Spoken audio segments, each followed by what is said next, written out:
Hello, good evening. This is Kate Extreme Vlogging. At for tonight, yes, at pag-uusapan po natin ang ang controversial na mayor ng Bamban Tarlac na si Alice Go. Yes. Dahil po sa mga napapabalitang siya po ay iniimbestigahan sa Senado, ni Senator Legarda, napanood ko po isang araw.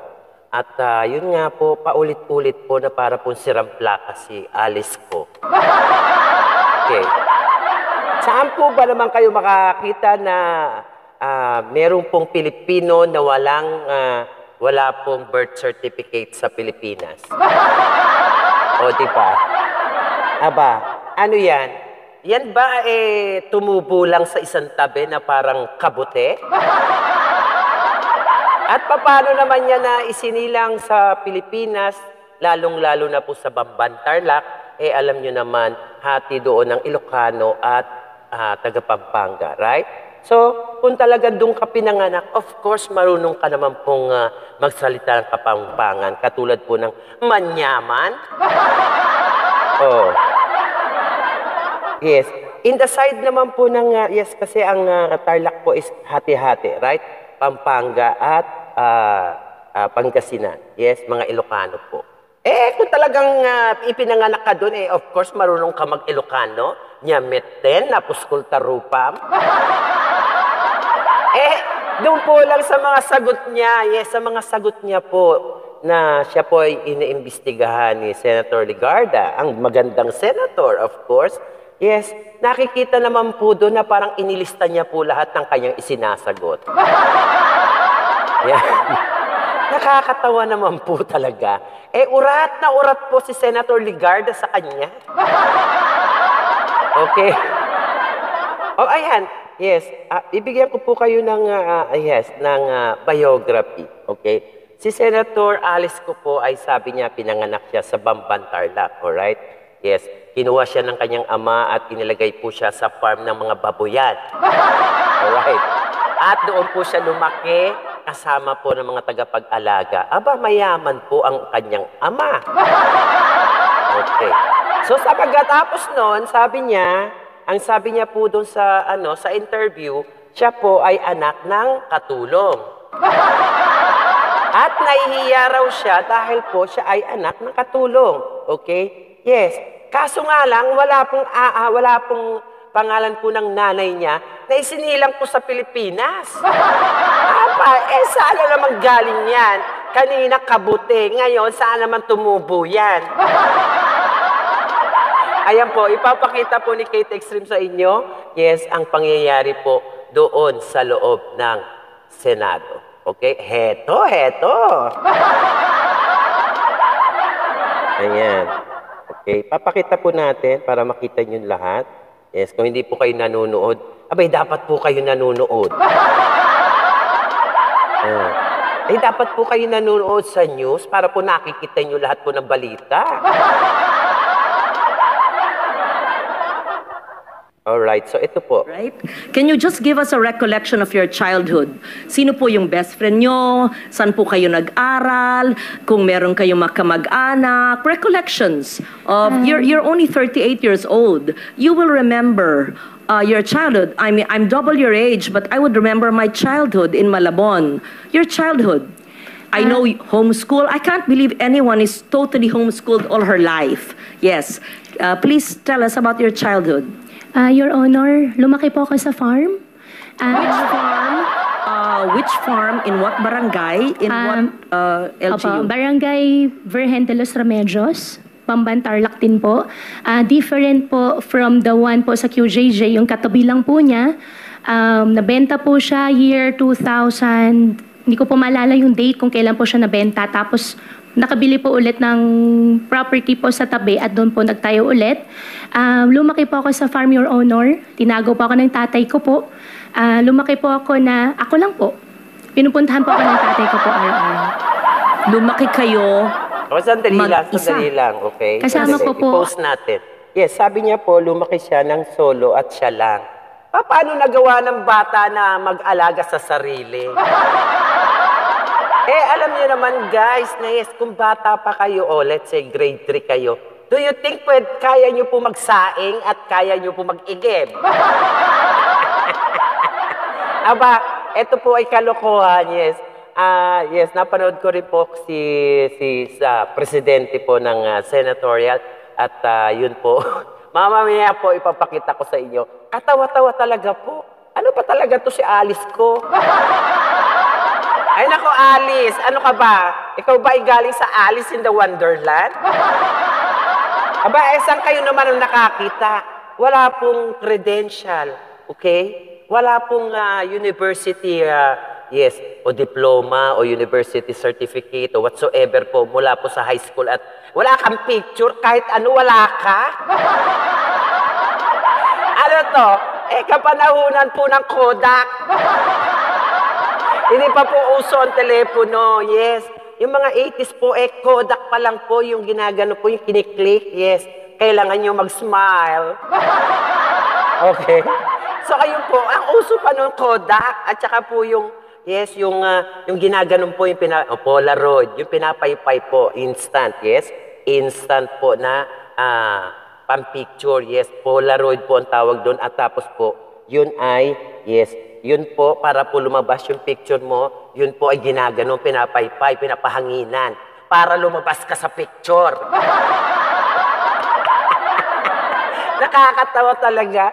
Yes, kagabi po nanonood ako. Ako tawa ng tawa po kasi urat na po si Senator Legarda.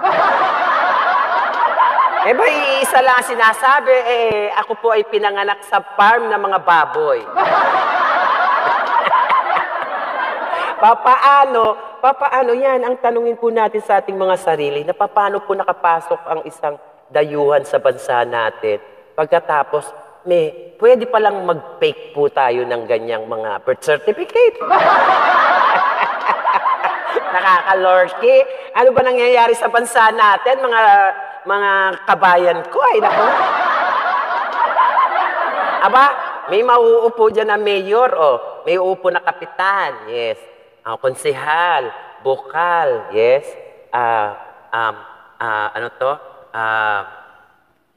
Gobernador, yes. Lahat na po ng posisyon sa gobyerno, inupuan. Tapos hindi taga-Pilipinas? Ano ito? Ay, Diyos ko, kalorky naman pala po. Yes. Ayun po, anak nga po siya ng isang Chinese na magbababoy o piggery o whatsoever. O sabihin na natin. Pero dapat meron kang birth certificate, mare. O kung talagang Pilipino ka, lalabas yung mga mukha na Pilipino dyan. Ayan, di ba? Kung 50-50 Pilipino ko, ayan, 50-50 Pilipino po at Spanish po yan. Nakita nyo naman yung kitang-kita nyo po yung pagka-Pilipino at Espanyol. Ayan. Kaya sinasabi ni Senator Legarda na, sa panahon ngayon, pwede ka magsalita ng Vietnamese, yes, pwede ka magsalita ng Singaporean, Russian, yes, at kahit ano pa, pwede ka magsalita po ng Japanese, French, yes, German, yes, pwede ka po magsalita ng Turkish, Nasilsen, pwede ka po magsalita ng Arabic, Salam Alaikum, pwede ka po magsalita po ng Japanese, Ohayo gozaimasu, konbawa, bansai. Okay? So, pwede ka po magsalita. Kahit po pwede ka magsalita ng Spanish. Okay? Hola, sabong panlaba, naglaba ka na ba? Pwede ka po magsalita ng Spanish. Kahit ano po, pwede ka po magsalita ng kahit anong lengguwahe. Diba? So, ngayon, pagpapatuloy po natin yung investigasyon po sa Senado. Hold on. Ayan, tingnan natin. Nakakatawa talaga po. Ako po ay tawa ng tawa po kagabi. Ngayon, kaya po naisip ko na Ang katulong, kasama ko po yung mga kasamahan ko po sa farm. And Sino po yung mga kasamahan nyo sa farm? Sino yung katulong na naaalala nyo? Pangalan, nationality, At sino yung nag-alaga mula kayong napanganak 38 years ago? Biruin nyo, 38 Binibisita years kayong ama ago. nyo mula Nakalimutan mo na saan? ba? Sa bansang Sina. At tell us about your childhood. Your Honor, sa farm po ako lumaki. Sa Bamban po ako lumaki. Lumaki po ako sa pinupuntahan po ako ng tatay ko. How I wish po... No, okay. You cannot grow up alone from a time you were born. Tama. So Diba? the formative years from a time your mother birthed you up to perhaps 10 years old, sino po yung inyong naging caregiver o yaya? Hindi naman pwedeng mag-isa lang po kayo sa farm. Binibisita kayo ng ama nyo mula saan. So sino po yung sabi nyong kasambahay nyo na nagpalaki sa inyo? Sino po yung sabi nyong mga kaibigan nyo, kasama nyo sa farm? Sino po? Para may... In short, I'll be very honest. Please convince us that you were born in the Philippines, that you are Filipino, and that you are not what people suspect you to be. Dediretsuin ko na po. Kumbinsihin mo kami kasi hindi po pwedeng hindi nyo maalala yung inyong first few years of living na formative years. Para makumbinsi kami because we want to be convinced that all elected officials are Filipinos and not spies of other countries. So, as a nationally elected official, and I won in Tarlac, number 1, I think, or 2, and I won in Banban, perhaps you even carried near sample ballot, we have to know. Di ba ho? So if you're really Chinese and fronting for other people, go back to your country. But if you are Filipino and you were born here, convince us because we want to be convinced. So I'm trying to help you by trying to make you recall about your childhood. Hindi pwedeng, kasi parang scripted. Kasi I was born on this. This is what I can remember. And then when I ask you the same question, it's the same rote. R-O-T-E. So convince us. So ayun po. Alright. Paulit-ulit po ang investigasyon at yun lang po ang sinasabi niya. Na para pong nakalista po sa lahat po ng dingding ng bahay niya kung ano po yung sasabihin niya. So, ayan po. Si Kate X rin po gumawa ng reaction comment regarding this. Kasi po, saan po kayo nakakita na bagong pagmamayora, may-ari po ng helicopter? Aba, ibig sabihin, milyonarya ka o bilyonarya ka, iha. Aba, may-ari po ng gagandahing kotse. Oh. Hindi pa yon. Yes, lahat po ng mamahaling motor. Yes. Ayan. At meron pong lupain na 7-point plus. Tsangka. Na tinatayuan po ng Poga. Ano, Pogo ba o Poga? Pogo. Ayun. Pogo Gaming. Okay. Na mga Chinese po. Ayan. Sa pangalawa po, ipapakita ko po sa ANC 24/7 po. Okay? So, heto po siya. Outright on obvious lies na una muna, no, yung mga nakuha ko doon, malaking posibilidad na si Mayor Go hindi siya Pilipino. Dahil yung kanyang birth certificate ay galing sa tatay niya na nagsinungaling at yung mga impormasyon doon hindi rin consistent. At dahil napakaluwag yung proseso sa late registration, magsabi ka lang kung ano yung nasa isip mo, mag-declare ka lang kung ano yung tingin mo makaka-benepisyo sa'yo, yun na ilalagay sa late registration mo. Pero makikita natin na itong birth certificate, marami kang pwedeng puntahan eh. Isa na dito maging kandidato. So, kung merong mga taong may balak na pumasok sa politika o may balak na patakbuhin sa politika, pwede silang pumasok via late registration. So ito yung isang nakikita kong problema. Kaya naka-issue ng birth certificate na puro hindi mahanap kung saan yung tao, hindi Pilipino yung mga, o hindi Filipino yung mga nakadeclare doon, ni yung marriage, yung pagkakasal nila, walang dokumento na magpapatunay na kasal si Angelito Go at si Amelia Go. At si Amelia Go, walang birth O, biruin nyo, walang amilitago. O, di ba? Ano yan? Galing ba yan sa taas ng puno? Bumaba sa lupa? Ano yan? Ano yan? Ano ba yan? Ang gulo-gulo naman. Oy, nako, baka naman yung mga nandiyan dyan sa yan, nako, ingat-ingat po kayo. Oo. Abay, kung ganyan pong nababayaran na lahat ng nandiyan dyan, yung iba pong mga dayuhan na pumapasok sa ating bansa, pwedeng-pwede po magkaroon ng birth certificate. Hindi pwedeng ganyan. Baka sa susunod po itong mga chinito na to, sila na may-ari ng Pilipinas. Ayan po, tinatawagan ko po ang mga senador na, silipin po ang lahat po na mga, na yung mga tatakbo po na mga kung anong posisyon dyan sa gobyerno, see to it po na sila ay eligible.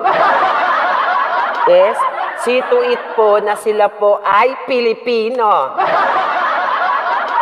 Ayan. Hindi po yung Pilipino binabayaran lang. Tapos naging Pilipino na. O ngayon, dahil po dyan, pag napatunayan po siya ay Chinese, ang gagawin po sa kanya, paliliparin na po siya sa China. Ayan. Yes. Yan po ay magiging babala sa ating bansa. Na yung mga nagpapatakbo po ng kung ano-ano dyan, ayan. Isa pala si Alice ko sa mga, tawag dito, proyekto. Sa mga proyekto na kailangan pong pagmasdan or bigyan po ng pansin. Oo. Hindi po yung basta-basta na ganyan na lang. Mamaya yan, napasukan na po kayo dyan sa Senado. Oo. Ayan, mahirap po yan. Sa panahon ngayon po, marami po sinungaling. Yes. Ayan po, pagkakasama po ang mga letter M. Ayan po, andyan po sila lahat, magkakasama yan. Eto po si Kate Extreme, okay, sasabihin ko lang po, bato sa langit, huwag tamaan po, huwag po magagalit.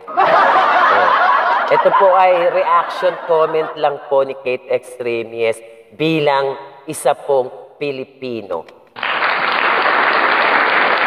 Okay. So, hindi naman po tama yun. Tama po ang mga ginagawa ng mga senator ng DILG. Pag napatunayan po na si Alice ko po ay hindi po tunay na Pilipino or dugong Pilipino, siya po ay matatanggal sa kanyang pagkamayora. Okay? At ganun pa man po, siya ay, may kasama po yung may kasama pong selda yun. At may kasamang deport. Ayan po. So, ayan po ay tinututukan po ng Senator Committee, po, sa loob po ng kanilang courtyard. At hopefully po, matapos na po ito. At sa susunod po, babala na po sa ating lahat. Yung mga late registration dyan, huwag nyo pong late registration nyo, por favor lang.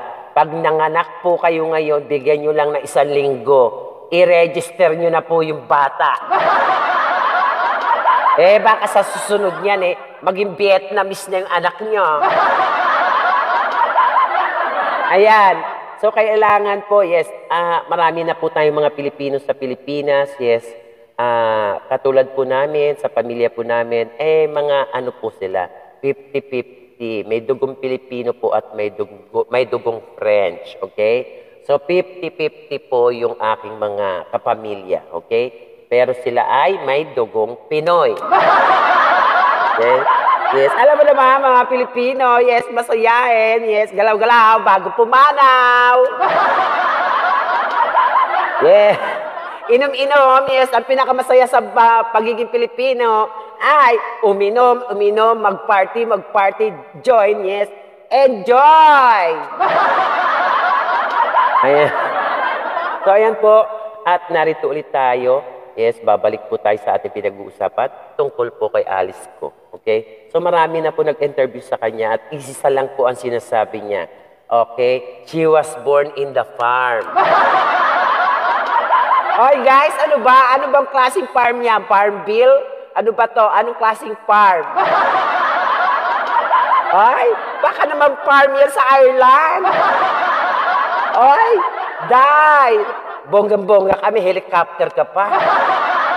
Abay, sosyal na sosyal siya, Ning. Ang taray. Pero hindi diretso magtagalog. Abay, kung ikay isinilang sa Pilipinas ng 38 ka na ngayon, ibig sabihin, matatas ka na magsalita ng Tagalog na poskultarupa. Diba? Yes. Na poskultarupa. So, ayan. So, babalik po tayo sa ating ipinapakita, okay? Hold on, yes. Tingnan natin ang isa pa pong ipapakita ko sa inyo. Hold on. Okay. So, ito po tayo. Yes, ito po ay, yeah. One Pilipinas News, okay? Ito yung... Sal-en na version na... Ay, salamat po, Sen Jinggoy.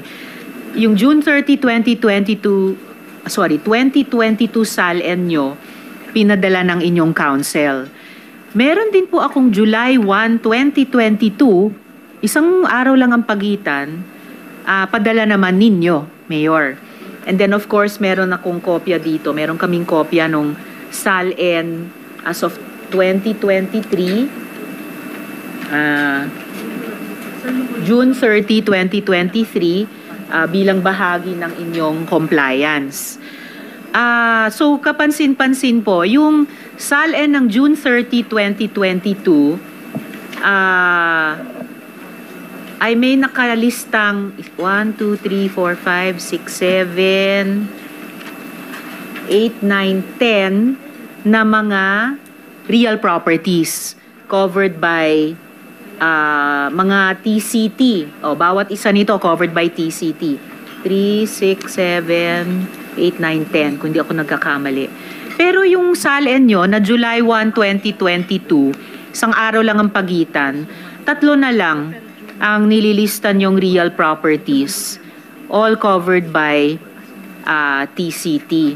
So, ano pong nangyari sa pagitan ng June 30, 2022 at July 1, 2022? Kasi June 30, meron kayong dinisclose na 10 real properties bilang assets, pero biglang kinabukasan, 3 na lang. Ano na nangyari dun sa 7? Your Honor, first time po, hindi po ako marunong.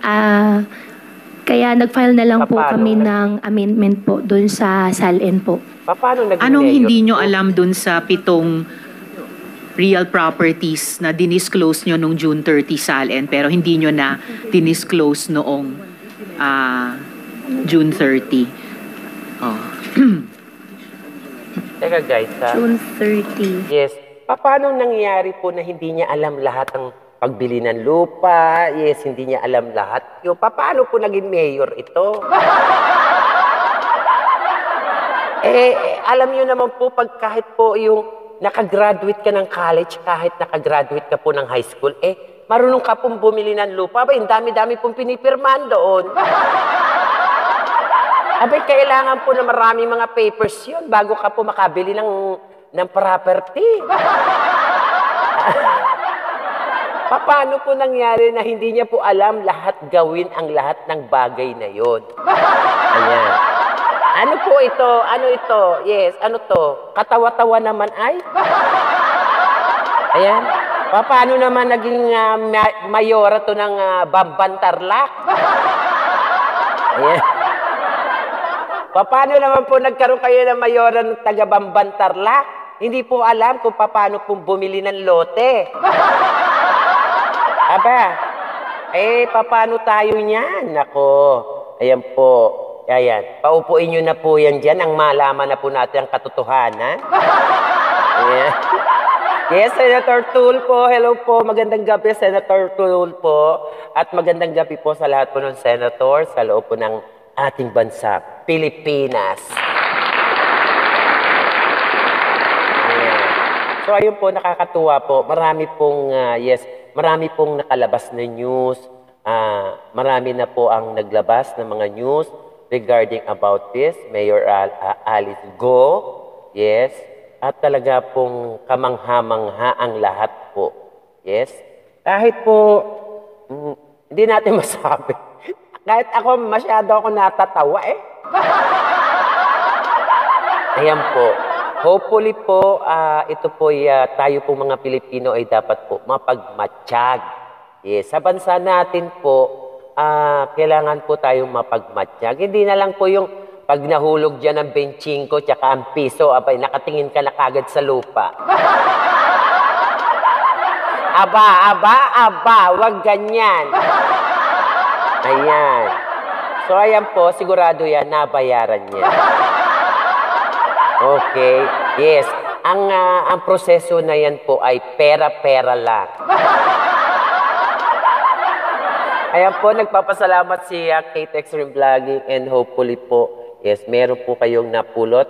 Yes, disclaimer po, ito po ay entertainment purposes only. Ayan. Bato sa langit, yes, tamaan, wag po magagalit. Okay? Ayan, wag po magagalit yung tatamaan po. Kung totoo po, na 2x2 na po kayo. Ayan, yes po. Positive ano lang po tayo vibes. Positive vibes kahit extreme. Ayan, baka naman pwede, Mayora Alice Go, baka naman may ayuda dyan. Ayan, maraming salamat po at God bless everyone. Thank you very much.